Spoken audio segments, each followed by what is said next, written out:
Hey everybody, welcome to the CoinGeek Weekly Livestream. I am your host, Mr. Kurt Wuckert Jr. I gotta tell the interwebs to accept me into their abundance. Okay, alright, we're good. We're good. Okay, hi everyone, we're live.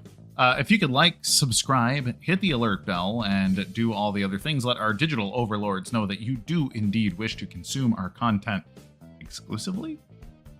That'd be fun. I'd appreciate it very, very much. Please tell your friends that we are live. Our guest today is Mr. Stephan February. We're going to be discussing all the things. I was thinking about it before going on. Should I just not bring up Overnode until like there's 2 minutes left and then just like jam it in at the very end? I think that would be just trolly funny. Partially, the place I know Stephan best from is the Scammers chat, which is this DM group on X, and it is nonstop, just nonstop nonsense. On top of the fact that the Scammer spaces are also almost entirely nonstop. Like the baton just keeps getting passed, and the spaces go on forever. So it's a good time, but it's funny when we have to be professional. Oh, hello, welcome to the show. It turns into be an adult, Kurt. Time to go on the air. So yeah. Anyhow, this is the CoinGeek Weekly Livestream, and we are going to be doing all the things. If you have ever liked to read my articles, I have a fresh one up. It is my pinned post on X currently, talking about proof of work. Proof of work as a fundamental concept is one of my favorite things to discuss in Bitcoin. And when the proof of work ethos was the primary motivator among all builders, it was the thing that made me the most happy. So there was this era, like 2019 to 2020, maybe 2021, where proof of work was talked about incessantly in the BSV space, not as just like the basis of consensus, but also as like a unifying ethic among people who worked in Bitcoin, and that there was these sort of, in contrast to your full node dev bro, kind of that kind of thing. You had this proof of work ethos, and it was like, start a business, create a startup, raise some money, do something that is valuable. And we had lots of discussions about what that meant. A lot of it was sort of fueled by guys like Unwriter and some of the other people that were sort of floating around in that atmosphere. And so anyways, I came back to it. I wrote why proof of work matters as an underlying ethic. I gave some examples from my real life, and it talked about how we need to recapture that sort of ethos in such a way that we get to live in a world that we want to live in. Because if nobody likes to work, then we're going to live in a pretty weird place. So please check my article out. I would appreciate it very, very much. Among the other things I appreciate very, very much, we have sponsors. So thank you to our sponsors, Rock Wallet, the #1 wallet for I don't know who measures these metrics, but Rock Wallet is the wallet that sponsors the show, and so they are the best wallet in the entire world. Rock Wallet is a completely non-custodial wallet, meaning you get your seed phrase. I believe it's a BIP39 implementation based on Bread Wallet, which means it's secure, has all the reputational stuff that you get from Bread, which was I think it turned into BRD. It's a good wallet. Okay, works really well, and also allows you to exchange your coins for other coins that you want. So if you're just sitting in BSV, BTC, BCH, you can then get yourself some stable coins, including the new money stablecoin, the only gasless stablecoin in the entire universe. So please check out Rock Wallet. They have been a tremendous sponsor of the show. I also want to thank our dear friends at Otherworldly TCG. Otherworldly has been the they have been the funnest sponsor that we've had for a long time. So the comment of the day every single week gets a free deck of cards from Otherworldly TCG, which allows you to then play the Otherworldly TCG game. They're related to the BrainRotGames.com folks, and I guess now is as good a time as any to say I will be live in Boulder, Colorado in about 2 weeks to hang out with the guys that created Otherworldly, BrainRot Games, and we're going to be interviewing an author to be announced, but the show will be live on location that week, so I expect it to be a pretty good time. stay tuned for details. So again, our guest this week will be, I always struggle with this because in the Western Hemisphere, I see this name as Stephen, and I want to say Stephen, and I don't know if he prefers Stephen or Stephan, so we're going to figure that out first. This is the problem with having relationships with people that are primarily based in text, is that you don't know until the pressure's on. So we'll be back with Mr. Beard Papa, Mr. February, the creator of Overnode, and a whole bunch of other fun things right after these profound words from our sponsor, Rock Wallet. Mr. Producer, please roll the tape. We will be right back.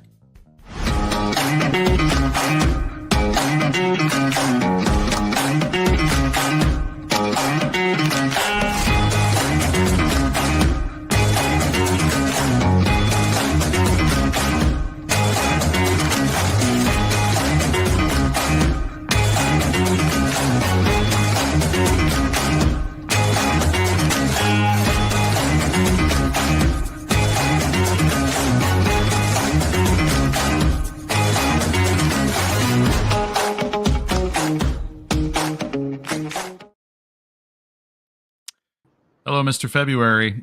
Stephan or Stephen? Where do we go with this? Stephan. Stephan. Okay. So it's the American in me. Like, not only am I tragically American, but I'm also from Chicago, which has its own weird pronunciations of things, and it's a problem. So, how you been, sir? Good. I've been busy. I've been tinkering away. I see that. Yeah. So I teased that we may not just pretend that Overnode doesn't exist until there's 2 minutes left in the show, but I think that would be unfair for everyone's sake. So let's actually start there.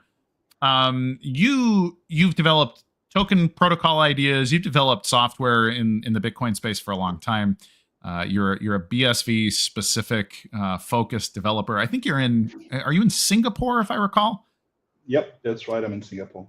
All right. So first of all, can you explain in a very basic sense what is Overnode for those who I've had a lot of people asking. In fact, in prep for the show, I had people saying, "I think it's just a meme. I think he's kidding. I think it's," and I said, "No, I don't think he's kidding. I think there's something there, but I've been surprised before." So, in your own words, sir, what is Overnode? Overnode still is not a wallet. And I like to say that it is not a wallet. And the reason I'm saying that is because I'm being a little bit pedantic, because Overnode has a wallet. And that should sort of set the tone for why I've been carrying on with Overnode is not a wallet. It's more like Overnode has a wallet built into it. And it's hard.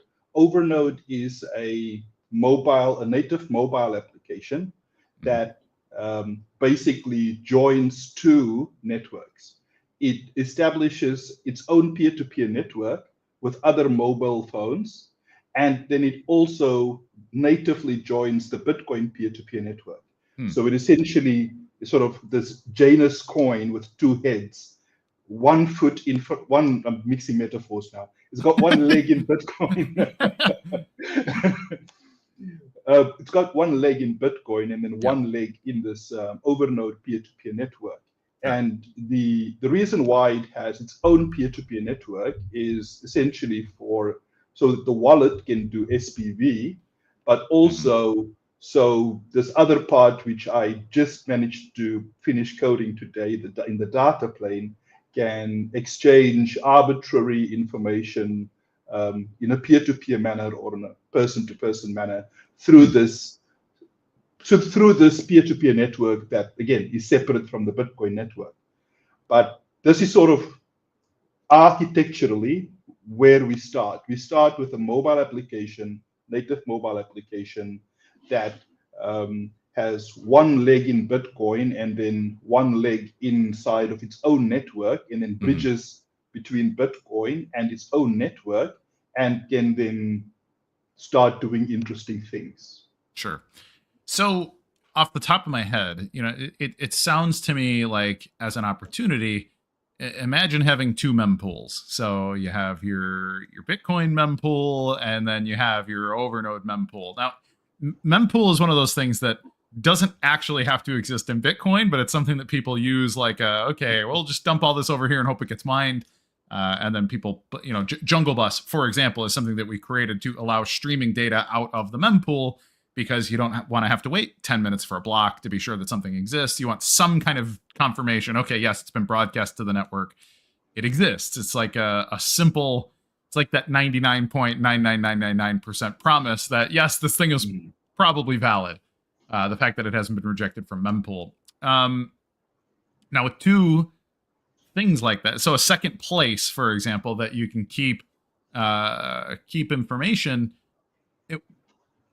right away I'm thinking of like applications that can simply be faster because, okay, it's in the Overnode, like various Overnode peers see this thing exist, so it exists at least in the Overnode paradigm, and therefore we can play with it and hopefully send it to Bitcoin or monetize it in some way.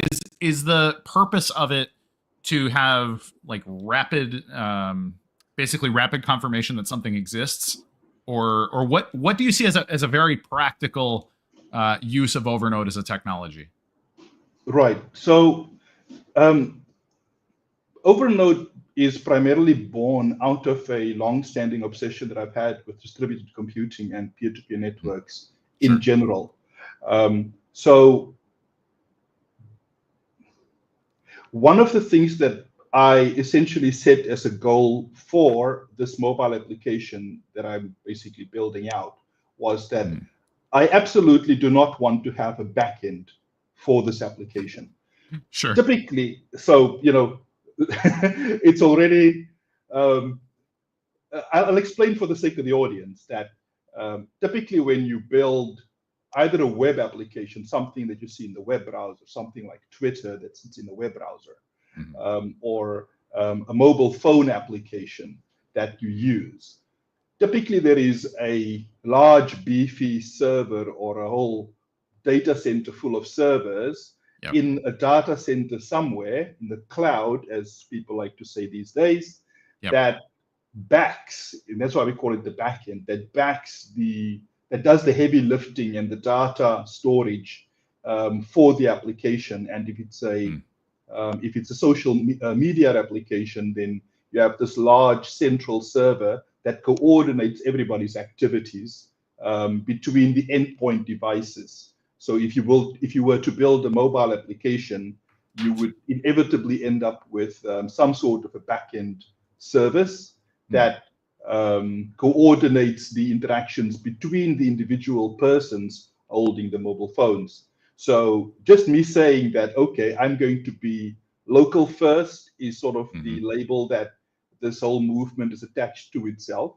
I'm going to be local first, referring to data, and I'm not going to have a backend at all for the application, which obviously has implications for, okay, then what good is this application? What is this thing useful for? And then I set myself the next challenge, which is I want the application, I want Overnode to continue to be at least as useful as Twitter or as Slack or as Telegram,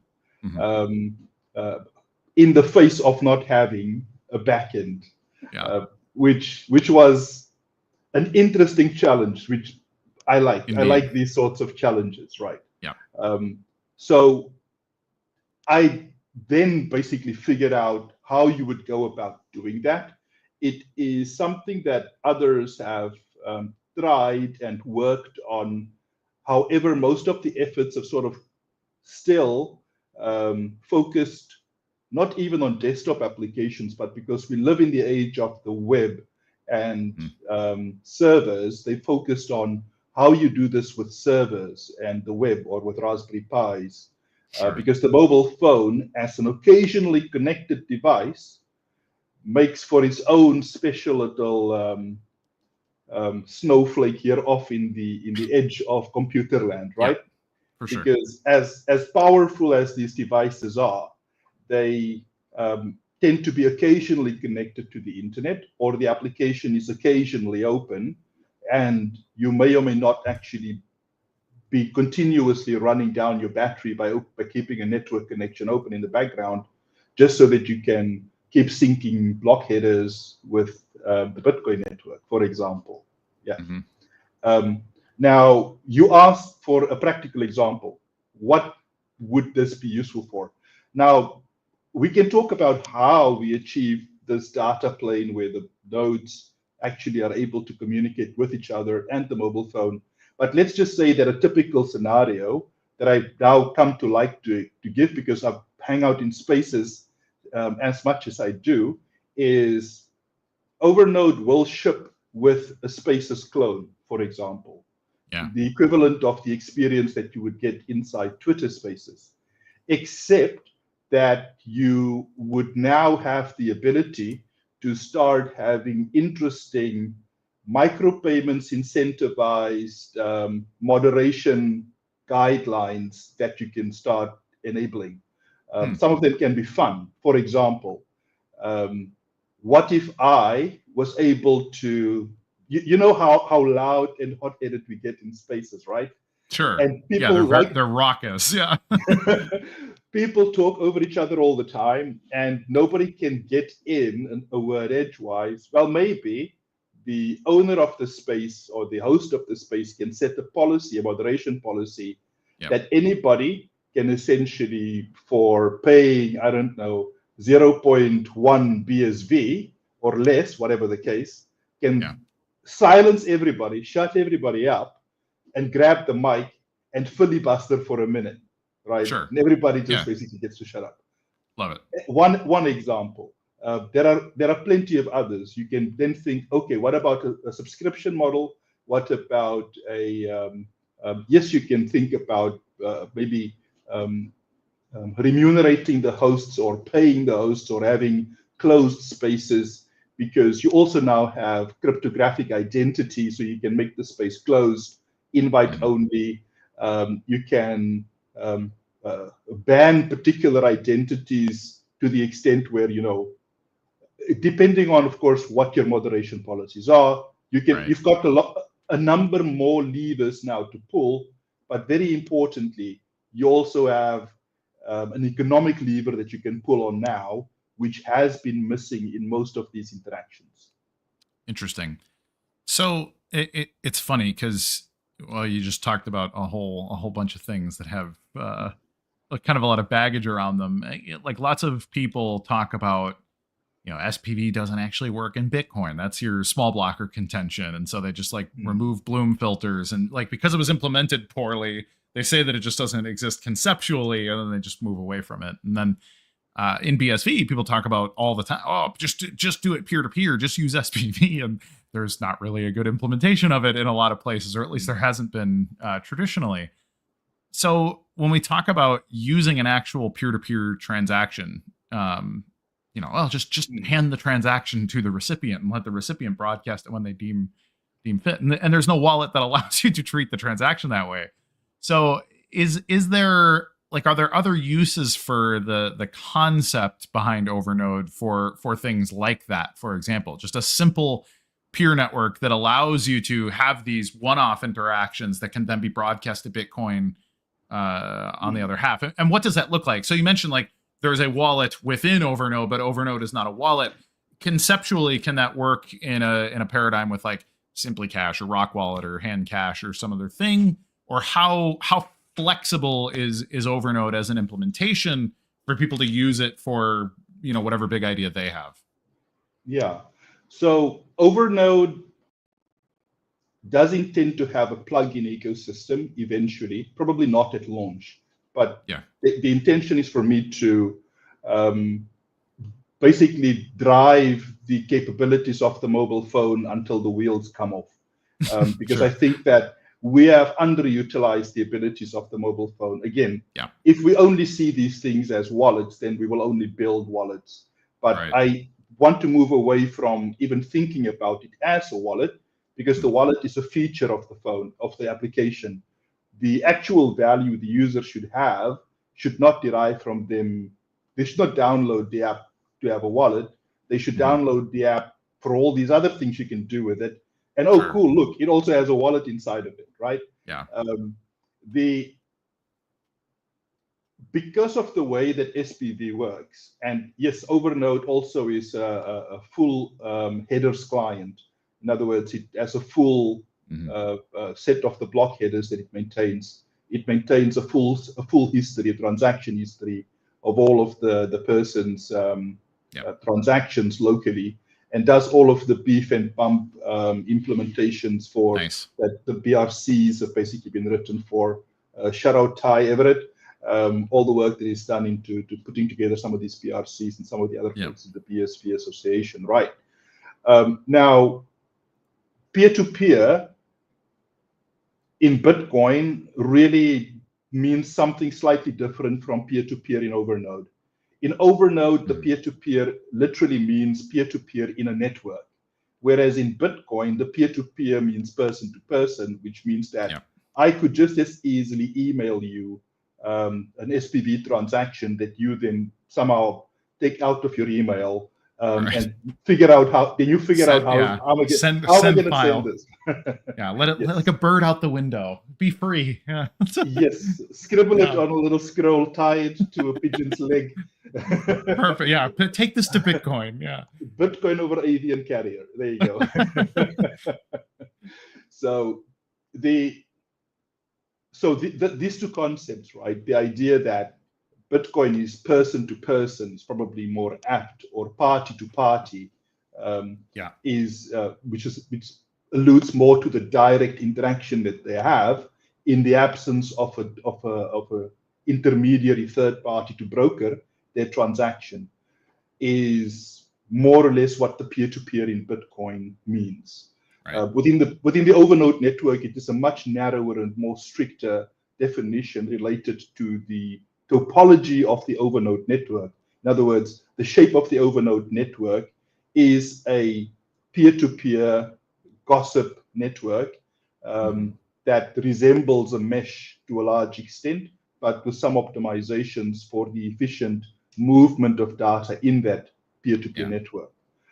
And once you establish that this is the topology of the Overnode network, then the only thing that remains for me to then figure out is, okay, if I would like for an arbitrary person to be able to create their own shop front inside the Overnode application and be able to publish and update the catalog of items that's in there, and for that shop front to be able to efficiently replicate to Kurt's phone, so that Kurt always has a current view where he can then very efficiently do a checkout with his Bitcoin of whatever is in the shop that is inside Overnode.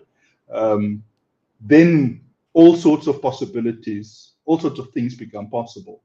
And yes, I literally, maybe about 4 hours ago now, stitched together the last little puzzle piece of how this data plane comes together. And so I'm super excited right now. If I wasn't on with you, I'd be coding right now. Sure. I believe it. I'm super jazzed about exactly where I am right now in the development. And I'm 1 month behind schedule because 1 month ago, I threw out the network stack and basically started over from scratch on the network stack component of things. For the fourth time in the last 2 years, I should say. Okay, so that begs an important question then. What has changed so substantially that was necessary to make 4 changes, and then the most recent being about a month ago? Which I guess I've had this burning question as we've been talking. I love the idea that, using phones as the peer-to-peer network is great because they're ubiquitous. There's probably 5 billion high-speed phones, smartphones in the world, maybe more. But my question is compute and power. Like if you're trying to send quote unquote too much data, that you start to come up against networking issues and hardware issues or whatever. In theory, so is that related? Was your network stack concept based on I don't know, phones can handle this or handle it rather? So what's the thought process going on there?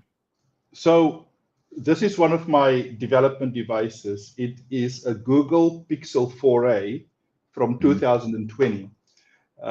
It's a 4-year-old phone.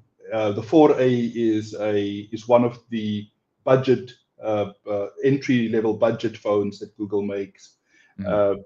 So I paid maybe like $300 or $400 for this. There are cheaper phones now than this that are more powerful than this that you can get now. Yeah. The reason I mentioned this phone is because in 2020, this was an 8-core CPU phone. It had 8 compute cores inside of it. Mhm. It had 6 gigabytes of RAM. It was 4G LTE capable with Wi-Fi. Yeah. So the amount of computational power that you have in these devices today at the price point that you can get is pretty insane. It's Yeah. pretty. It's a lot It going on. Yeah. is. Yeah. It can. It's not. It's almost as if the phones were built to not be used with small block Bitcoin, I would say. Nice. These are big block phones, even if they're Sure. inexpensive, right? They're capable of Yeah. so much. Mhm.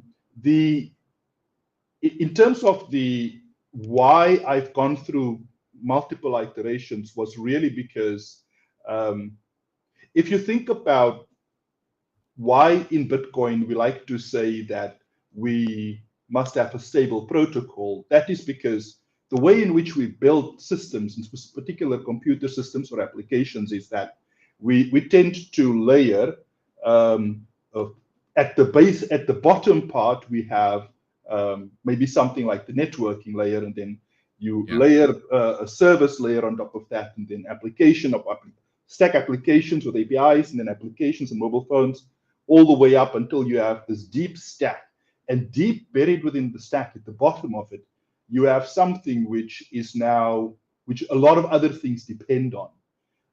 In computer science, we refer to the invariance or that we want to have in the bottom layer as the stable dependencies principle. We want the thing at the bottom of the layer to be the most stable of all of the things, because a change there is extremely disruptive to Yeah. everything above it, right? Yep. So you want that stable dependency at the bottom end. I have been trying really hard to make sure that the way in which the data plane, which is essentially the peer-to-peer, not just the peer-to-peer network at the bottom of the stack, but also the data plane then that just sits right on top of that, that shuttles the information back and forth, has to be capable of a number of things. And there is also this thing called the open-closed principle in computing, meaning that it must be closed for modification, but open for extension.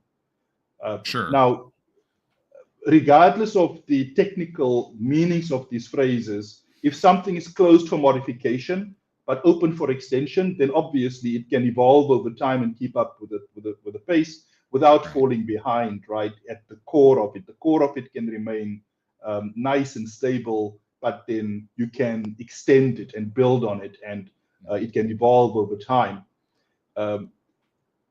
It just became very obvious to me where I was a month ago, where I was already sending out videos to people about, look at me doing peer-to-peer payments, because I've already had the SPV protocol worked out. The SPV Okay. protocol sits at the higher level, at the application level, and I was sending SPV payments back and forth between my mobile phones and things. I was able to launch spaces and actually talk between the phones.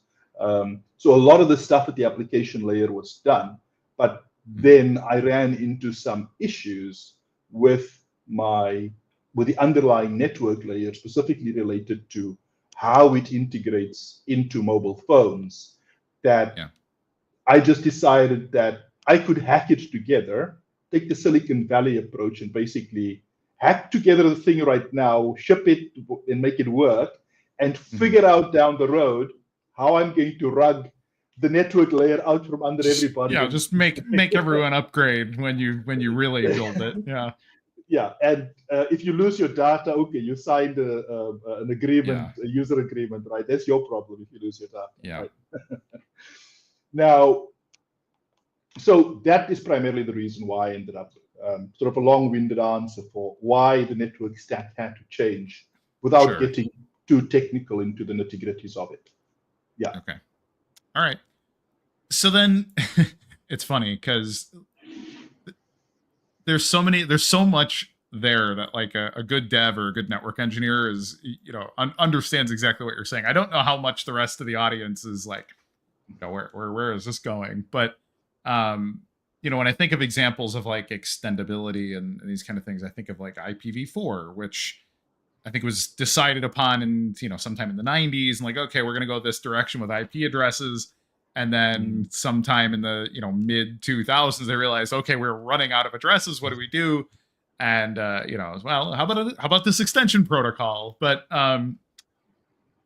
in practice, so I guess my other question is do you have like swim lanes on how much data can actually be making their way across these networks? Because the hardware is great, and I agree. I'm walking around with like an iPhone 15 Pro or whatever, which is nearing the top of the heap for processing ability, but then you have network latency and some of these other issues. Plus, just general throttling, I guess, would be the other thing. Like sometimes I'm at the mall and can't get a phone call through, like I have one bar because I'm indoors for some reason. Yes. Yes. Like, so if the network is relying on me, I guess my question is a little bit like, for anybody that used LimeWire back in the day and say, okay, I really want this, Britney Spears song, and it looks like this peer is my best peer, but actually it's not a Britney Spears song, it's a virus. But but the other issue is, okay, I want to receive files from good peers. What's the incentive model for people to be essentially good citizens of Overnode and to be giving as much as they're taking, and some of these other these broad peer-to-peer network issues is like, what if you could just walk me through some of those things, I'd appreciate it. So the problem that you're describing, if people are still torrenting Linux ISOs, which I'm sure lots of people still are, when you go to torrent your Linux ISO, there are always seeders and leechers. It's always the battle between the seeders and the leechers. There are these leechers who only jump in to download ISOs and take up all your bandwidth and then run away without ever contributing back to the altruistic pool of bandwidth that we should all be, good citizens and not let the whole thing fall into the tragedy of the comments, so that my Yggdrasil Linux distro from 1995 is no longer available. I've got some choice words for you, leeching so-and-sos, right? So yes, this notion of altruism within peer-to-peer networks has for the longest time been a problem. And not just within peer-to-peer networks, within the open source community in general, and it goes back 25 plus years. It has been, in my opinion, responsible for the disappearance of the NNTP protocol, net news, because a lot of people were running altruistically servers in this federated network. And then as the web blew up, or as the internet blew up, everybody started getting internet. It became computationally infeasible for you to altruistically try to run a server under your desk. And those of us who still were paying our own rack space hosting decided to shut it down as well, because it was just getting too expensive, right? To pay the stuff out of your own pocket. It looks nice on it's nice to have bragging rights with your mates that I'm running a open relay for SMTP, but then you're also shoveling spam through your network, right? And so altruism, and it should be obvious to everybody that, okay, you don't have to be altruistic when you have a micropayments infrastructure built right into Overnode. You can have incentivized store and forward, and you can incentivize store and forward through micropayments. And that essentially forms the basis of ensuring the liveness of the data within Overnode, which is that, yes, the primary means by which users interact with each other is through the mobile phone of the on Overnode network, but there are also you also have the ability to permissionlessly and without having to ask anybody or pay anybody, and I'll be releasing open source server components which you can then run yourself to essentially provide, if you want to, you can do it altruistically, but I suggest that you you turn the knob and at least put some sort of a Satoshi cost attached to your service provisioning, provide you with the ability to then get paid for people moving and storing and forwarding data in the network. And again, because of the way that the data plane is structured, you can wrap anything in the store and forward protocol, because when you only have a peer-to-peer network with mobile phones, which are occasionally connected to the internet, you also have people who are only coincidentally occasionally connected to one another. Mm-hmm. The beautiful thing about SPV is that it is incredibly delay tolerant, and delay tolerant networks are a thing, but SPV itself is also delay tolerant, which means that the SPV transaction doesn't have to happen with both parties connected to each other at the same time, talking to each other at the same time. There are use cases where you might want for that to happen, especially if you are taking the payment at the same time as you're handing over the goods. Right. But if I'm just blasting you a 10-cent thank you for having me on your show, or whatever the case may be, then it is something that I can send, and you could be asleep over there in the US when I send it, and when you turn on your phone, then your payment arrives. But still, I didn't have a back end because somebody else was running a store and forward service, which agreed to have essentially a paid hosting of the small, tiny bit of data that only has to basically leave my phone so that I can disconnect from the network, sit somewhere for a little bit of time, expire if needed, but by the time that Kurt grabs it, all sorts of other levers can get pulled for releasing payments to parties, read or delivery receipts can be sent, all sorts of interesting, cool little things with payment channels can then happen as a consequence of that. And just this combination, right? The ability to have an incentivized store and forward pool of operators that essentially assist in ensuring the liveness of data further opens up the potential for what is possible, all while making sure that Stephan doesn't have to run an expensive backend server that he has to maintain somewhere, with really Hetzner threatening to shut you down at any moment and all of that. Yes. But so it's funny because this actually reminds me of really old Satoshi conversations. So if anybody has read from like the first month and a half of Bitcoin conversations on like the SourceForge forums and whatever, Satoshi actually talks similarly about this. Like he heavily preferred IP to IP transactions, which is essentially hot network, hot wallet. Your IP address is your wallet, and then he very specifically subclassed the way that we think of Bitcoin today, like sending to a pay to public key or a pay to public key hash is more typical today, but paying to public key was very and if they're offline, I guess you could send it to their public key if you wanted to be that kind of a Neanderthalic user of Bitcoin, I guess. And so, which is really funny because, we've kind of come full circle on some of these things. Even things like Lightning Network are a little bit like, well, yeah, think of it like if you're always online and you can always receive a payment, your channel's always open. And, I think it's a bastardization of the idea, but there is this precedent that Satoshi really saw Bitcoin as the kind of thing that you would always be connected to and participating in.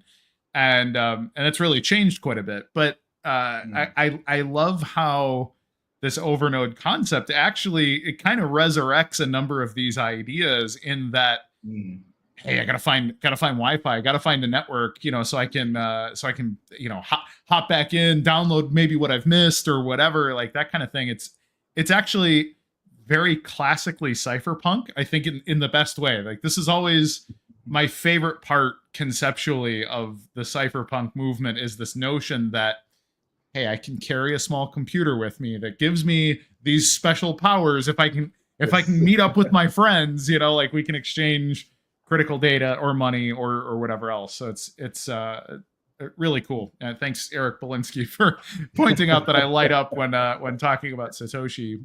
Have you received any critics or criticism of the idea? Has anybody jumped in to tell you you're crazy that has maybe inspired you to change anything? I'm thinking, just some of the people in Scammers chat. I can't think of his name right now. The big Mormon guy from out west who's likes to. He's also a networking wonk. I forget where he's from, like Microsoft or something. Shoot, what is? I don't know. Name? I don't want to arrow anybody. Sure, yeah. Without calling anybody out, have you received any criticism that has led to you saying, "Oh, you know what? That's probably a good idea," and modified your thinking? Derek, it's Derek. Sorry, Uncle Josh is reminding me. Derek, and I say this with the utmost respect. He is a brilliant networking engineer. So to get his information would probably be useful, but he tends to be prickly in the way that he explains things. I do not recall getting any sort of direct feedback from him around the idea. No. Okay. The idea I have been shopping around the idea in various shapes and forms, in conversations, in that hostile environment for a month now. So the guys were joking. I was on with the guys earlier on tonight, and they were joking like this should be a cakewalk for you explaining it, because we've been helping you refine the idea for a month by essentially yelling at you for how it's not going to work in this, that, or the other way, right? Yeah. So yes, people had a lot of the same questions as you had. Like, yeah, but I'm not on my phone all the time. I don't want it to drain my battery. Right. How is the data supposed to move in this thing? What do you mean there is no backend? That doesn't make any sense. And so, yes, and I should say, right, that the whole thing is sort of also ideologically inspired on my part, which is to say that I did want to, you mentioned the cypherpunk movement, right? I did want to revisit a lot of the old assumptions that we had in the early 2000s about the way in which the future would look like, which sort of got absorbed into the platform economy, where we are all now serving our platform overlords. Yes. Thanking them for their sponsorship money. Yeah. and not necessarily having a clear view of a model that works to get us away from that. Because as I'm building out and refining the idea of the Overnode network, I'm discovering that in building it out, I am literally developing a novel way of building, not just building applications, but also completely architecting systems of serverless interaction. So serverless doesn't mean the same thing to everybody, but here you literally don't have to have a server, right? And the idea that just with having a native micropayments system interleaved into it, you can immediately see the beginnings of a circular data economy that can evolve. Because now there are all sorts of opportunities that I have for earning the money that I need. When I say money now, I'm going to mean Satoshis. For earning the money that I need to do the things that I want to do in the network. I can curate information and establish a feed. I can have an AI-assisted curation that I perform, and then I can sell the model, the fine-tuning parameters of the AI model. I can sell that directly to others and can earn me money that way. Or I can fine-tune this model because I'm a tastemaker. I know everything there is to know about single board computers that run ARM Cortex, which is a niche of niches. But somewhere there is somebody who's going to pay me 2 sats because I'm going to, that's the feed, that's his jam, right? That's his speed. And he trusts that I'm the person to provide that news feed. And he will pay me the few Satoshis, which I will then use to go and rug somebody's microphone because I like to yell at them in spaces, right? So Yeah, for sure. and it doesn't have to start with trying to make a living. It can start with trying to just have a circular data economy of earning and spending tiny amounts so that we can have this thing exist in the world where we can have a paid, incentivized, distributed network without altruism, meaning that the thing has a bit more legs to stick around so that, for posterity. Yeah. Sure. Speaking of, talking about old computers, we have Alex Vidal scoping out the computer that's over your shoulder. Is that an Altair 8800? I should hope not. I don't think Altair 8800s ever looked like 3D printers. Oh, it's a 3D print. Oh, that's funny. So it's not even a screen. It's a glowing. That's funny. Yeah. Like, oh man, extra funny. What do you 3D print? Fun things. Things that will go on Overnode, presumably. So I don't print anything that goes on Overnode, but the 3D printing world is a world in and of itself, because you literally have people trading, buying and selling design files for interesting prints, because designing these things in a 3D modeling application is something that takes time and skill to do, and people do make decent livings. Yeah. Now. Oh, I know. I know a couple people who do. It's impressive. Yeah. Yeah. So they should come and create a shop in Overnode and sell their 3D prints over there. Love it. So that's awesome. Another thing it reminds me of. It's so funny. You bring up all these old Bitcoin ideas that are kind of like flooding back to me as you were explaining them. One of them is the BISQ marketplace, BISQ, which was an old, essentially it was bootstrapped over Bitcoin, but way back. It's probably 14, 15 era.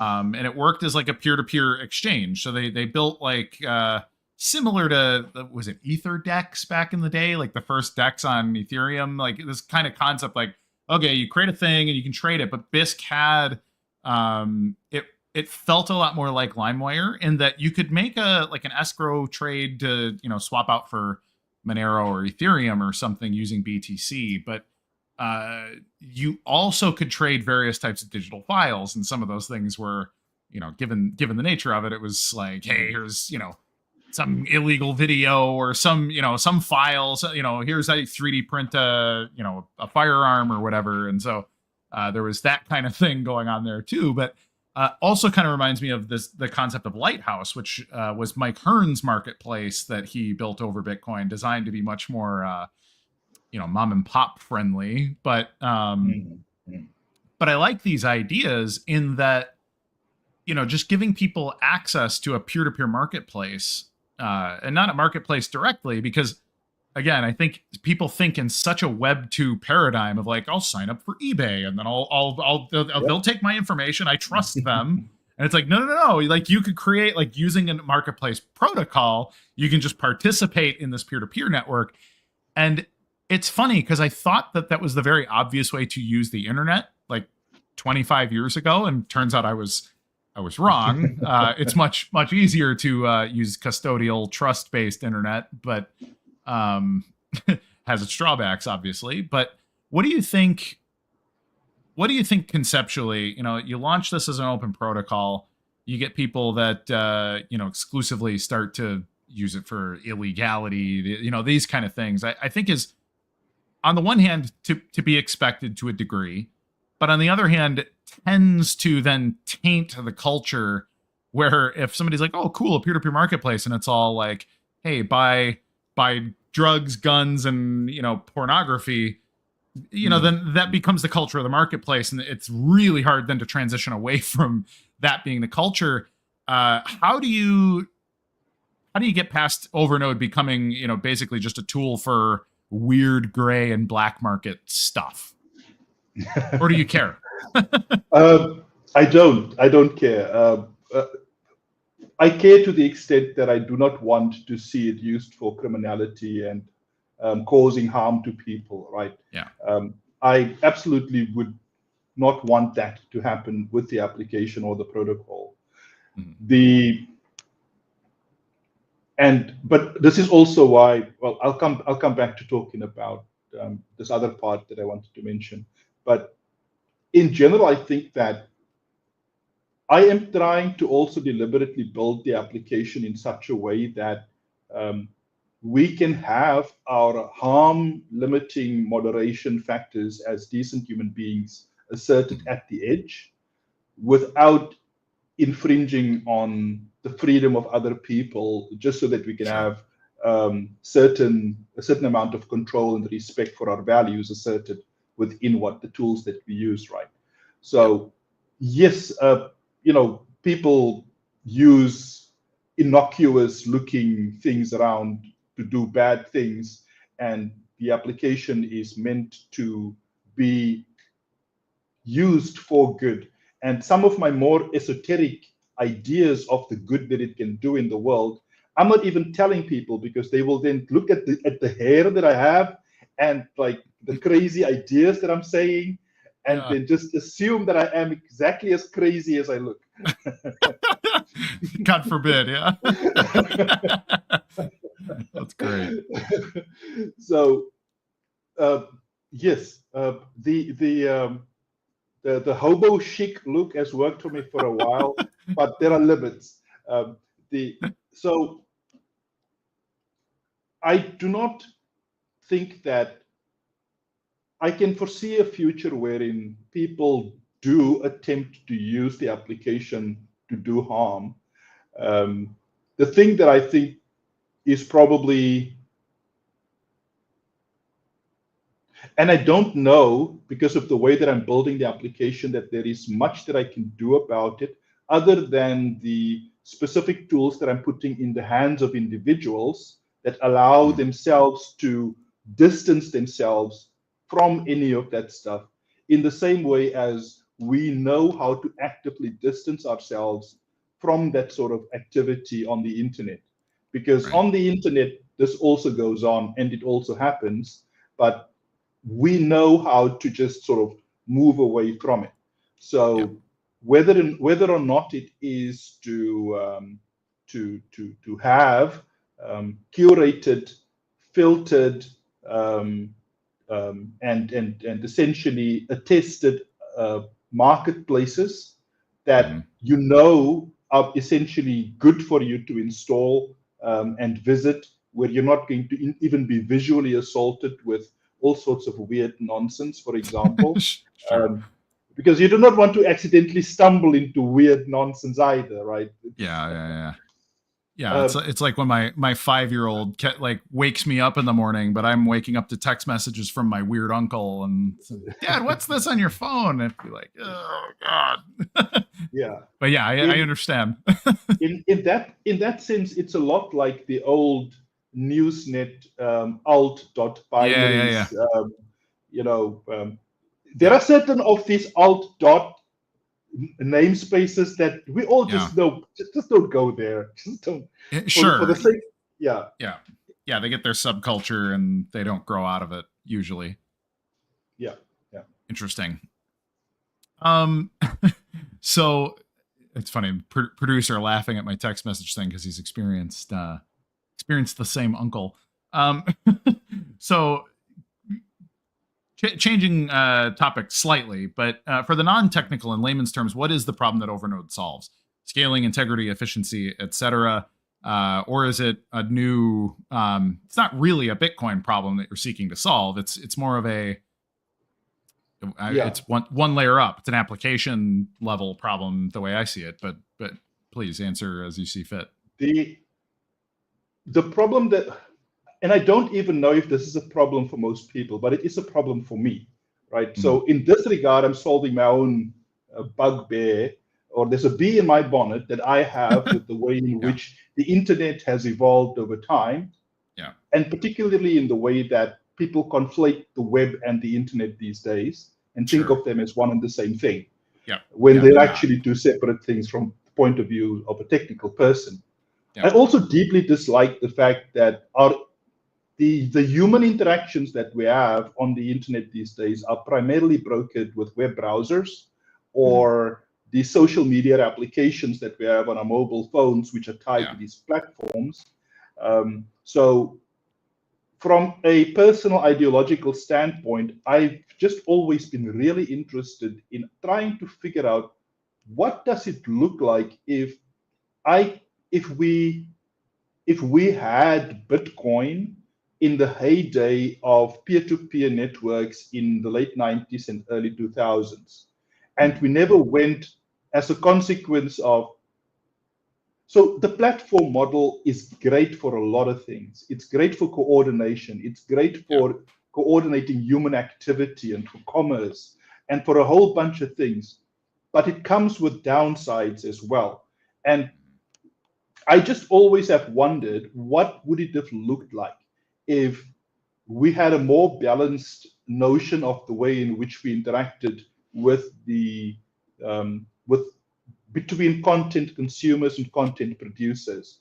There is a built-in asymmetry and it's sort of getting worse over time with what we do at the edge of the network. The edge of the network being me with my mobile phone. I'm at the edge here.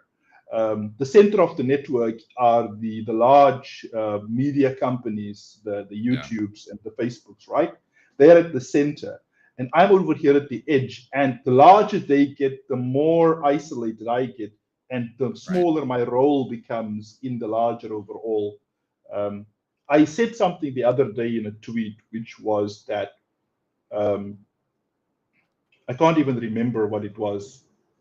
I'm probably going to end up paraphrasing myself. But the idea is that within the peer-to-peer economy, you can move production to the edge. The production tends to the edge in the peer-to-peer economy. You move away from pure consumption at the edge to the ability to become a coincidental producer and a more active economic participant. You are no longer passively consuming. You also have opportunistic production available to you. And the reason you have it available to you is because of micropayments and what will eventually become the micropayments enabled data economy powered by Bitcoin. That will become a thing. And like I mentioned before, it doesn't have to be that I'm trying to earn my bread and butter. It just means that the fundamental interaction that I'm having as a human with the technologies that I'm using can change, and I can have data privacy, and I can stop feeling, Stephan in this case now, Stephan can stop feeling like he's essentially in a vice, or if anybody's ever seen the movie Brazil, you're just a cog in the machine, and the machine is going to grind you down, right? Well, okay, sorry, things sort of got a little dystopian there, but it's all right. So the problem that I'm trying to solve is perhaps a problem that I have or that I feel that I have, but it is a problem that I've seen other people express as well. And it is a problem that I've seen other people take stabs at trying to solve. And so Overnode is my contribution to the long history of people trying to solve for the platform dystopia that we find ourselves in. Sure. That's it's good. So one of the things that I've looked into and written about, this is one of the things that endeared me to the BSV culture in the first place, was this concept of metanet and these kind of things. Or I've written more than once about Tim Berners-Lee and sort of how he conceived of the internet versus what it became. He is now working on essentially a Web3 project, but not necessarily using blockchain, but he has his own vision for what the internet should look like if we start to head a direction. And it's similar in that, hey man, these things should be more peer-to-peer. We need to get away from everybody's data living in AWS and ultimately censored and monetized in ways that we cannot possibly understand. What do you think this looks like from an adoption standpoint. And it bums me out because people come up with these incredible ideas and then they end up having 30 users and whatever. Because and the reason, I think about like Twetch, for example. It's like Twetch conceptually was a really good idea. I like to call these things like the pamphlet version of an idea. Is like, oh, that's great. That's a fantastic idea. But then implementation is lacking in some regard or whatever. And then ultimately, you get people that, if it's built on Bitcoin, most of the people are going to be Bitcoin people. And then most of the conversations are going to be about Bitcoin. And then that doesn't appeal to audiences that are outside of it. Like they might join something like Twetch and say, this is all just people talking about Bitcoin, and not even just Bitcoin, but this weird subcategory of like Bitcoin nonsense. But the question is how can we package such an idea in such a way that people see the value in it outside of your basic niche culture and start to become ubiquitous? To, get my soccer mom neighbor to say, hey, I should use Overnode for this. Is this, marketing, for lack of a better term? Is this something that, can be worked on or should be worked on? Or do you only want it to be as viral as it needs to be for people who actually care? Like what is that balance in your mind? I want the application to be a mainstream application. I want Overnode to be mainstream beyond us crypto bros, right? Sure. And in order for me to shape my thinking around product development in this regard, I sort of developed a few things that I chant to myself in my head more than anything, but also that I like to yell at other people in spaces. And one of the things that I like to yell at people in spaces is that the token is not the product. I tell it to them all the time. The token is not the product. And it is a very fundamental principle of the Overnode network, which is that in my thinking about what I want to build that is useful for other human beings, the token should not be the product. I'm not trying to sell you tokens. I'm trying to get you to find useful things that you can use. That is also why I tell people that it is not a wallet. The wallet is incidental to the thing that you really want to use Overnode for. At least that's how I'm trying to drive my product thinking and the development process that I'm going through with this thing, is to remind myself that I'm not building this thing to be a Bitcoin thing. I'm building it to be a thing that people use to do things that people do that incidentally might get assisted by the fact that there is a payments network sort of bolted into the thing for them to do their things with. And yes, if you really must be a token edgelord or whatever the case, maybe like it's for all sorts, right? But it is not the reason why I'm building the thing. And the thing is actually getting built to give itself the maximum chance of having long legs, basically have a long life that goes well beyond what just this niche community of us Bitcoiners really, would want to do with the thing. Very cool. So we're a few minutes over the top of the hour, and I don't know exactly what time it is in Singapore, but I'm guessing it's after midnight. Do you have any like closing thoughts or any big broader thought, or is there some direction you'd like to? I mean, I can stay on for a little bit if you wanted to go into a couple more details, but also want to let you get some sleep if you're the type of person who sleeps, and I'm guessing you are. But what are some questions you wish I would have asked, or anything else that you want people to know before we start to close up here? Yeah. So I think that I will say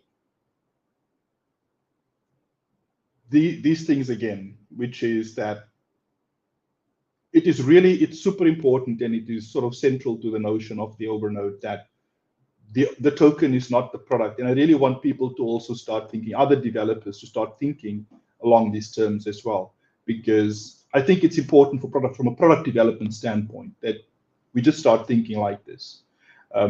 Yes, of course, there are scenarios wherein people are trying to make the token the product, but I'm not trying to play the sort of crypto tokenomic games that people have been playing. I'm trying to do something completely different. And in order for me to do that thing, the token is not the product, right? The other thing is that I'm really trying very hard to resist platform creep with the way in which I've architected the system. The system is built and incentivized in such a way that it must resist platform creep. I do not want the system to essentially over time evolve into just more, again, this more of the same, right? People at the edge, platform at the middle, and then we're back to where we started. So whatever you do, resist platform creep if you're a dev, right? Just think about different ways to what's the ticker? What's the ticker? Classic Alex. Thanks, Alex.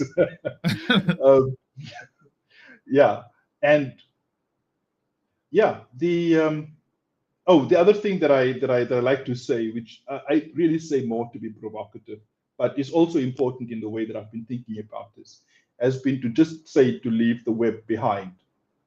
I say leave the web behind, and again, it's a driving principle of why this is a mobile application, a native mobile application. It's primarily because I am leaving the web behind in what I'm doing, and I'm drawing a clear distinction between the internet and the web.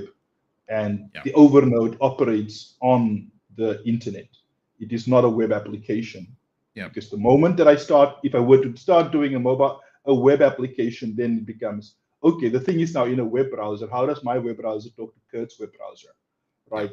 And then we're back to where we started. Right. So, it's a fundamental issue that people don't really understand because they don't understand the architecture of communication protocols and all these other things. So that's really good stuff. Stephan, I really appreciate you. Every time we talk, I'm reminded that there are so many great people in the BSV space that see these problems and are working to solve them. So thank you for being one of those really cool people. Thanks. Where can people learn more or contribute even? What are some things people can do to help you out?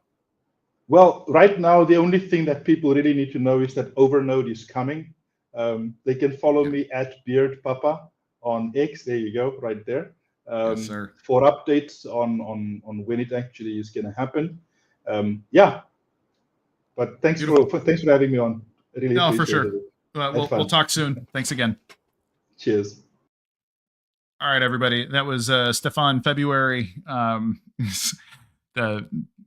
Almost sounds like an alias in and of itself, and then he is also the Beard Papa. So I love it. Overnode is coming, and frankly, sounds really exciting. So I'm pretty pumped about that.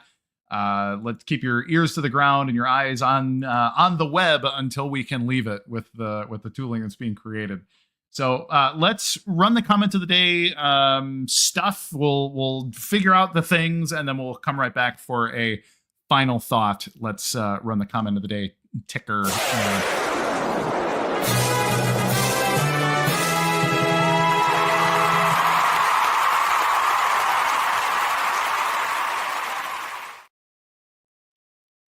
We got, hey, there we go. Thanks for interviewing the guy from Orange Gateway. As in New York, I can buy BSV again. Thank God.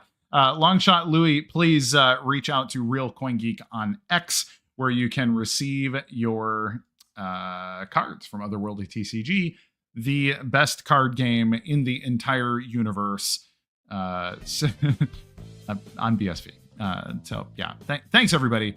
Mr. Everybody, thank you for watching. I love the lively conversation happening in the troll box. It's always one of my favorite things when people start to actually have an ongoing conversation there. It always makes me a little bit sad that I have to put an end to it and send people back to scammer spaces where they can bicker about all the things that matter full time. So everybody, thanks again. I'm Kurt Wuckert Jr. This has been an episode of the CoinGeek Weekly Livestream, sponsored by Rock Wallet and the Otherworldly TCG folks. Thank you for watching. Please like, subscribe, hit the alert bell, and per usual, be good to each other. Because if we can't be good to each other, the rest of it isn't worth a damn. Anyways, I'm Kurt Wuckert Jr. See you next week at 2 p.m. Eastern Standard Time for the CoinGeek Weekly live stream. And I'm out. Goodbye.